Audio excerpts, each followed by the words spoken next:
ہم نے بات کی ٹونسلائٹس کیا ہوتا ہے. اس کے علاج کے بارے میں جو معلومات ہیں وہ عام طور پہ آپریشن سے متعلق دی جاتی ہیں. سو ٹونسلائٹس کا ڈیفینیٹ علاج جو ہے وہ آپریشن سے ہی ممکن ہے.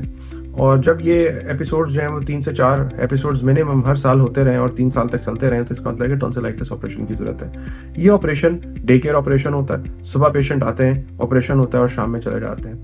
عام طور پہ اس میں جو آپریشن کی عمر ہے وہ 6 سال اور اس سے اوپر کے بچے ہوتے ہیں اور ینگ ایڈلٹس یا ٹین ایجرز بھی اس میں شامل ہوتے ہیں. اولڈ ایج میں 40-50 سال یا 60 سال کی عمر میں ریکرنٹ ٹونسلائٹس ہونا بالکل ریئر ہے, ہوتا ہے لیکن بہت ہی کم لوگوں کو ہوتا ہے. تو یہ جو انڈیکیشنز ہیں, کرائٹیریا ہے, یہ اگر فلفل ہوتا ہے تو ہم سرجری کے لیے جو ہے مریض کو تیار کرتے ہیں. پیشنٹ صبح آتا ہے, بے ہوشی ملتی ہے, آدھے سے پون گھنٹے کا آپریشن ہوتا ہے اور اس کے بعد جو ہے وہ پیشنٹ جو ہے وہ گھر چلا جاتا ہے.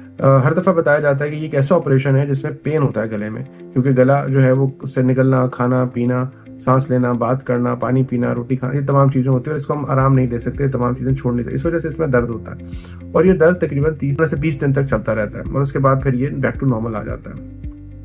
اس آپریشن کے ساتھ ساتھ جو ہے ہم درد کی دوا دیتے ہیں. شروع میں نرم غذا بتاتے ہیں, ٹھنڈی غذا بتاتے ہیں, آئس کریم ہے, جوسز ہیں, دلیا ہے, چاول ہے, یہ تمام چیزیں دی جا سکتی ہیں اور پھر آہستہ آہستہ ڈائٹ کو بڑھایا جاتا ہے. عام طور پہ پیشنٹ کو اس میں داخل کرنے کی ضرورت نہیں ہوتی, جیسے میں نے بتایا ڈے کیئر پروسیجر ہوتا ہے. صبح آتے ہیں, سرجری ہوتی ہے اور شام میں چلے جاتے ہیں. درد کی دوائی دی جاتی ہیں ساتھ میں.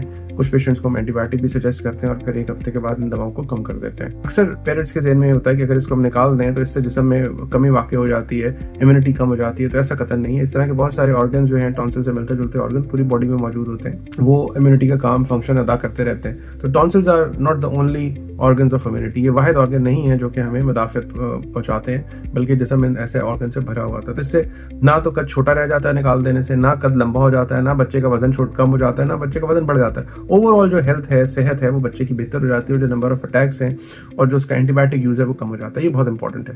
تو دفعہ ہم دوبارہ سے اس کو دہرا لیتے ہیں. امپورٹنٹ یہ ہے کہ ٹونسلز کا آپریشن صحیح انڈیکیشن کے لیے کیا جائے. فرق کیا جائے الرجک فارنجائٹس کے ساتھ اور ریفلکس اسوفیجائٹس کے ساتھ. یہ 3 تشخیصیں ایسی ہیں جو کہ بہت کامن ہیں اور آپس سے ملتی جلتی ہیں, اور صرف ٹونسلائٹس کے لیے ہی آپریشن سے فائدہ ہوتا ہے. الرجیز میں اور ریفلکس میں فائدہ نہیں ہوتا مریض کو آپریشن سے.